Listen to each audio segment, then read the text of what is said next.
I'm going to do a short tutorial on how to make a closed form using a pinch pot method.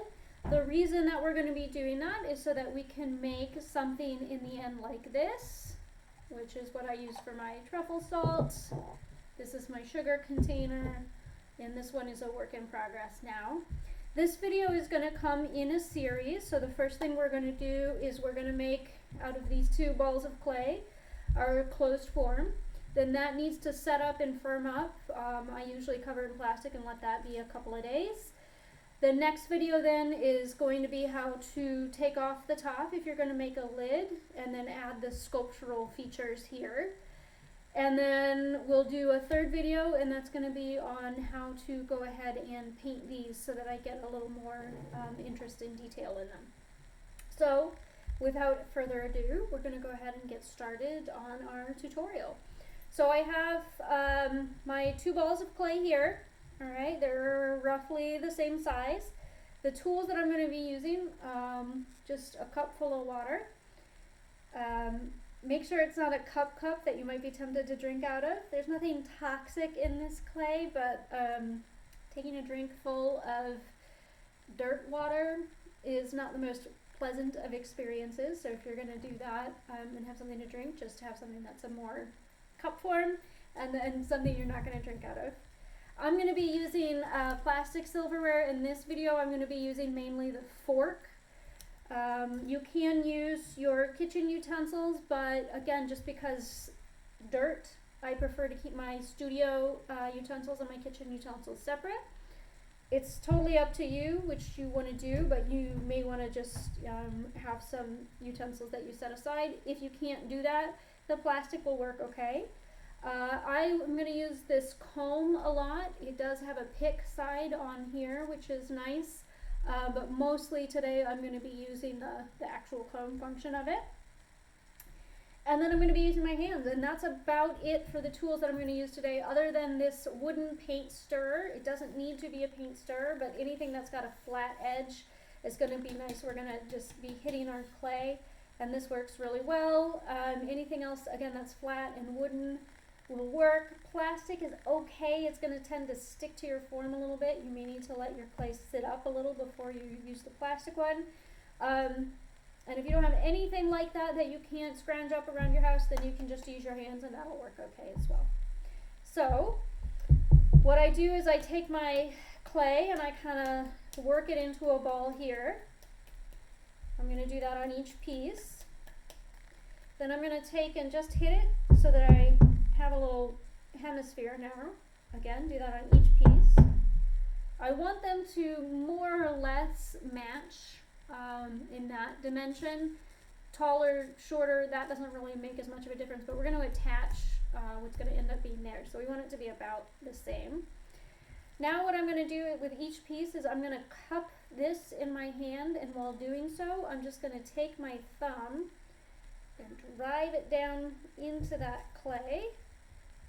Okay, don't go all the way through, right? Containers don't really work so well if they've got a hole in the bottom. Oh, here's Scarfy. He came up here to investigate, make sure I'm doing a good job. Is it okay so far? Maybe. Then what I'm going to do is just gently pinch from the bottom on up. Okay, you're not allowed on there. And then I'm going to kind of pinch, so you'll see. Rotate my piece, pinch, rotate, pinch. I'm going to continue to go around and around till my piece is about as thin as I want it to be. If I get some spots along the wall that are very thick and others that are very thin, give a little more attention and time to the thick spots. Okay, and then just be very careful with the thin spots. So I'm not using very big lumps of clay here, so they're going to come out a little bit, but not too much. If you're making a bigger piece, you may notice that it's just getting wider and wider and wider. That's the nature of pinch pots. You're not really doing anything wrong. They just kind of always do that. If that happens, you can take your knife and cut out a little triangle of clay Just take that out and then sort of pinch and work that clay back together. Just work it together enough so that nobody ever needs to know that you cut out a little triangle there. Okay, so this is about it on this one. I don't want to leave it too thick, but on the other hand, I don't want to get very, very thin on that. You'll see we're going to do a fair bit of work on these, and if they're too thin, it kind of is hard to work with because they'll just be very delicate. So that's the one done. Now we're going to do the other. Again, just kind of cup and then drive my thumb down in the middle, and then I just start pinching up and around. Okay.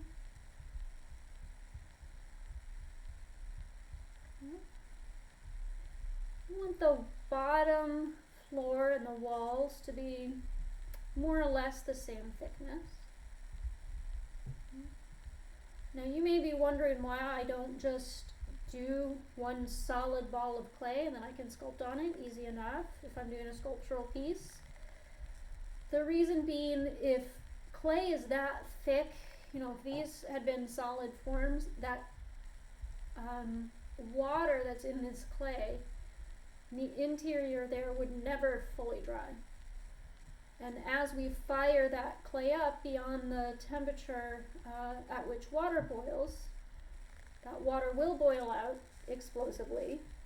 Your piece will explode, and the shrapnel created by that explosion will also hit and break and ruin other pieces. So you don't need to take the lid off. You can make these sculptural, but they need to be hollow. And this is one way of many to do that. Okay, so this one is done too. Now they're not like beautiful at this point. You can see a lot of finger marks and they just kind of look a little wonky. If I were to leave this as a bowl, which would be fine, I might want to spend a little more time sort of smoothing. But I'm not going to do that on these, and you'll see why in just a little bit. Okay, so there's my two pieces. They more or less match. This one is actually a little wider, so I'm just going to bring this one a little wider.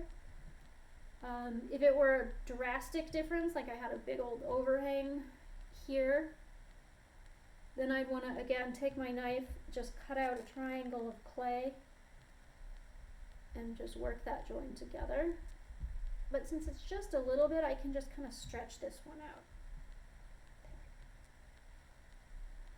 Okay. And that's good. Okay, so now what I'm going to do is called scoring. That's where I make a lot of lines in my clay. And I'm going to do that on any surface where I take one piece of clay and attach it to the other. Both of those surfaces should be scored. So that's true whether we're doing this or when we come to sculpting, you'll see me do that. Handles, anything like that. I like the comb for this. The teeth of this comb just make really nice score marks. Let's see if I can get a good. So you can see you don't want to be gentle. Don't spend a lot of time making your score marks look nice and neat. That's not the point. The point of these is not that they look nice and neat. The point of these is that they rough up the surface so that when we make that join, it's really going to work itself in together. Okay, so I scored that one. Now I score this one. If you don't have a comb that you can use for clay, this plastic fork will work. Okay. If you don't have a plastic fork, that will work. I took a, not a safety pin. Safety pin would work too, but this is a paper clip. Yes, I took a paper clip and kind of unbent it, and I could make lines that way. Now, it's a hassle because this has one point that I'm going to have to score with, where either the comb or the fork have a lot of points, so it just will go a lot faster, but it'll work. Okay, so now that I have really roughed up those surfaces, made them look kind of gnarly, I'm ready to just take a little water and then just dab on both. Okay, so I'm just going to flatten this one out a little bit so that it sits nicely. That's now the bottom. Okay, dab some water on this one. Don't pour a ton of water on here. You don't want a lot. This clay is actually still pretty wet. Doesn't need a lot of water. So my finger's also wet now. I'm just going to wipe it on my kitchen towel that I work on. And I'm going to take the two of these and just line those up. And then I just sort of wiggle them gently together. To be gentle now. If I'm too aggressive in my touch with this clay, I'll smoosh it. And they should be joined well enough at this stage so that if I hold it up like this, it doesn't fall off here. If I went like this and it fell off, I would have just kind of wiggled a little bit more. Okay. Now I'm going to take my comb, my fork would also work, and I'm going to just take some of this clay here and then drag this down. So I'm just making very similar to score marks. I'm just raking clay from the top, so I'll go top down, I'll go bottom up, I might go side to side. Enough so that where I've done that I don't really see a seam. Okay, some places it'll just come together super easily, some places you'll have to spend a little more time.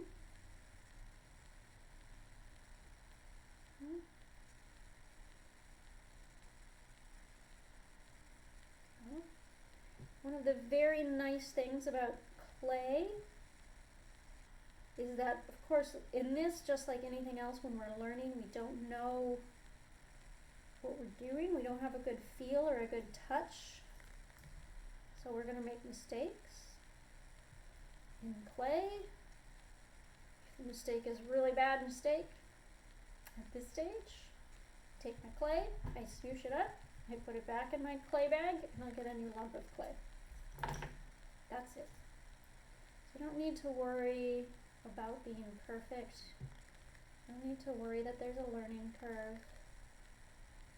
The results of my mistakes with this are no big deal. And in fact, I'm almost always going to learn more when something doesn't go right than when it all just works smoothly. So welcome those mistakes, learn to embrace them,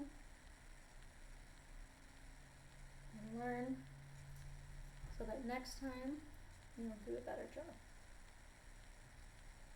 This is dirt, just dirt.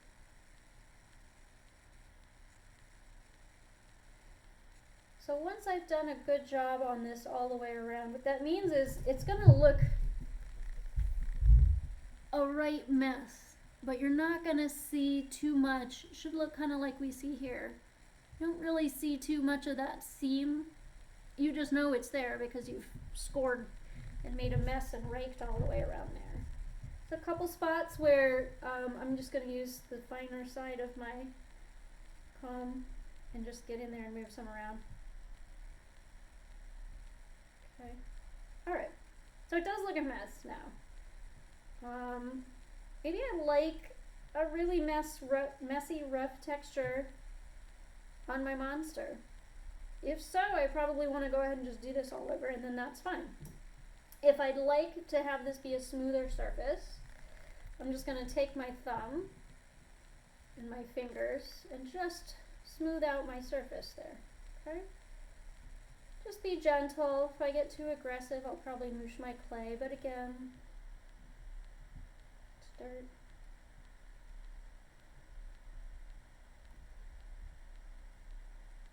One of the other things I really like about these forms is that I may go in with an idea. This one's going to look like a bear. This one's going to have horns. That one is going to have a big tummy. One's going to be sticking out its tongue. But then as I get in there and work, my plans sort of tend to go out the window because the clay will start to suggest what it would like to do. And that's fine. It's a collaboration. It also means that if you're just doing this and you don't really have any ideas, you don't really know what, maybe you just want to get your hands dirty, you just want to smoosh some dirt, make a thing, That's fine. It'll talk to you. Don't worry about it. It'll speak to you. And if it doesn't, we're going to wrap it up in plastic and set it aside. And if you do a good job wrapping it in plastic, you can wait until those creative juices are flowing a little more freely. It's very forgiving. Okay? So be gentle with your clay, be gentle with yourself. Don't worry about it.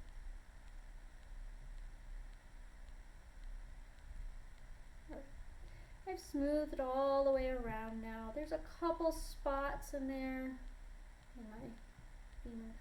Couple spots in there where I can kind of sorta see a joint, so maybe spend a little more time. But if that's real subtle and real minor, don't worry about it too much. Okay, so the next step that we're gonna take is a little aggressive. I'm gonna actually take my paint stirrer. If there's any spots, before I do that, if there's any spots in here that are just really not working, you can probably get a little water on your fingers, just a little bit, and see if that'll help you smooth that. Okay, so now what I'm gonna do is I'm gonna hit this a lot. Like I said, it's a little aggressive. Not throwing it. You don't have to do that. It's not part of the process. That's where my paint stirrer or anything that I have that's paint stirrer-like comes into play. And again, if I don't have one, I can use my hands too. I prefer the paint stirrer, but hands work great. Okay? So what I'm going to do is just take my paint stirrer and just start kind of smacking. I want to spend a lot of time around that seam. If you are using a paint stirrer, be a little bit cautious because it's very easy with this kind of sharp edge. It's very easy to sort of hit at an angle. Let's see if you can see that. There we go. And end up with a bunch of sharp lines in there. Now, maybe I want to incorporate that into my design, and that'll be okay. Maybe I don't. So what I'm going to do is I'm going to go across. So the lines are running up and down. I'm actually going to go across, kind of smooth those out a little bit if I need to, get a little water on my fingers to help me out. Then I'm going to take my paint stirrer and carefully hit all around that again, and I should be able to get them out.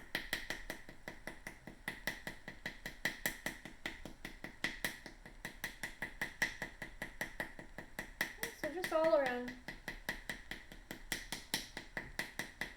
Now if you get a little ahead of me in this process and you take the top off before the next video, you'll see the inside of this. This process makes the inside of these look pretty gnarly.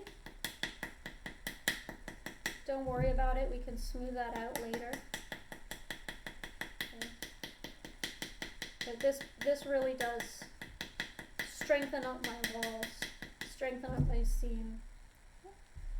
So I've gone all around the edges. I want to do this a little bit on the top. And I've got a little mark in there, so I'm just taking my fingers and just smoothing that out. Okay. On the bottom as well, and a little mark there, so I'll just take my finger and smooth that out. Just all around. You can kind of tell where you hit it because it should end up looking sort of smoother. You get a lot of finger marks when you do the pinch pots, and when you hit them like this, you sort of take out all of those finger marks. Like I said, if you don't have anything that's paint stirrer or paint stirrer like, you can use your hands.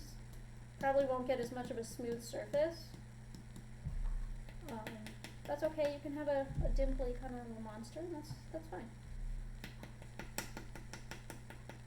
Okay, so more or less it looks like an egg now. If it's gotten a little shorter and plumper, you can try and just gently pick it up. Don't squeeze too hard, or the air that's trapped inside there, you'll kind of pop it. You can also leave it short and plump. There's nothing wrong with being short and or plump, so But you have the opportunity to kind of fix this up if you have an idea of this shape. But I generally go with kind of an egg. And then, of course, so that it sits on I'm just going to tap it gently. Again, not too aggressively or it could pop. Which, if it's just a little pop, you can take a little bit of your clay, kind of work it in there, pat a little bit. So it kind of explodes and tears the whole thing apart. Instead of spending time trying to fix it, I would just make more. I would wad that clay back up, put it back in your nicely sealed clay bag, and start fresh. Okay, that's it. So what I'm going to do now is just cover this in plastic. I just used some produce bags. Make sure there's no holes in there. Put it in there. Just wrap it up nice and good. You don't need to wrap it up tight, but you need to make sure that the opening is sealed. And then we'll let that set for a couple of days, and then you'll watch the next tutorial and you'll see how we take off the lid if we choose to, and sculpt. Alright, I hope you all have a great rest of your day. Thank you very much for watching. If you have any questions or comments, please feel free to post them. Not a whole lot to do now besides make tutorials and answer questions, so feel free to ask away. Thank you, stay safe, wash your hands, bye.